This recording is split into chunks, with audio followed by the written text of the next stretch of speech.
Salut les amis, aujourd'hui on se lance dans un projet un peu différent puisque c'est le moment de fabriquer un spa ou une micro-piscine à partir de cette cuve.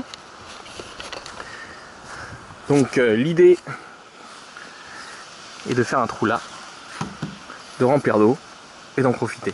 Mais on va essayer de faire ça bien, et pour faire ça, j'ai acheté un peu de matos de piscine.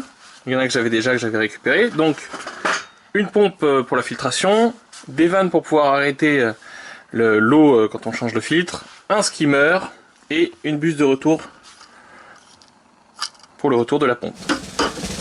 Mais assez de blabla, maintenant c'est parti pour la magie du montage.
Les chats découvrent le piscine.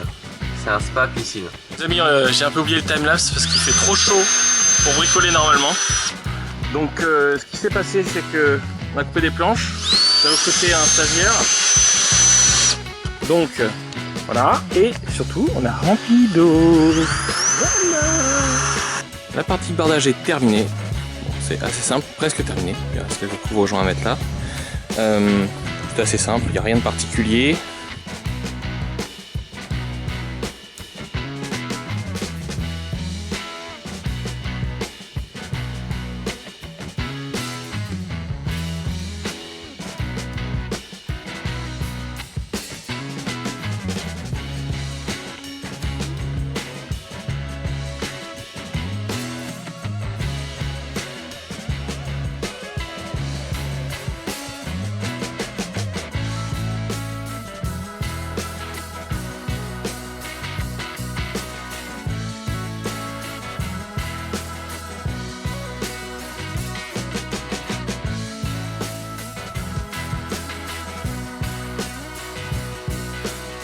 Ok, préparation du bouchage afin d'améliorer le non-débordement en cas de vague.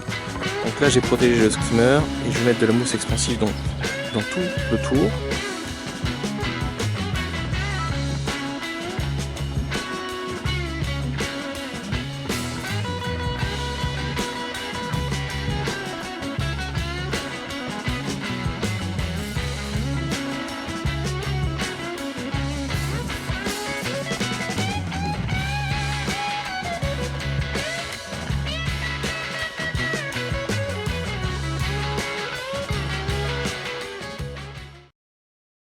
Une saison s'est écoulée, nous avons utilisé la micro-piscine pendant donc, tout l'été avec toutes ces canicules et je peux vous dire que c'est génial.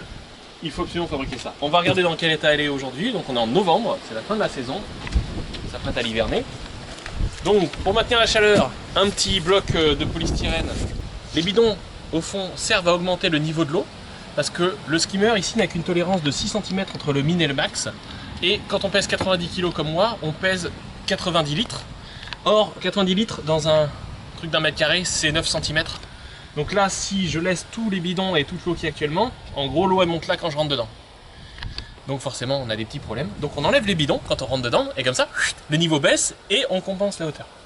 À 2 personnes, c'est parfaitement utilisable. Il n'y a aucun problème. Pas plus de 2 parce qu'après ça déborde. Et puis bon, c'est petit.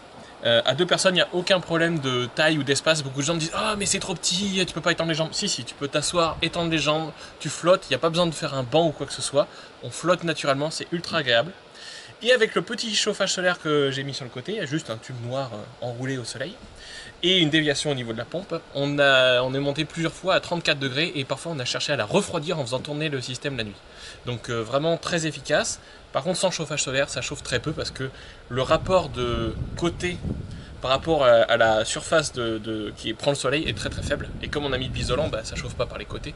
Ça se refroidit pas beaucoup mais ça se réchauffe pas. Franchement une super expérience. Il y a franchement rien à changer à part si vous trouvez un skimmer qui gère mieux la hauteur, bah, c'est mieux.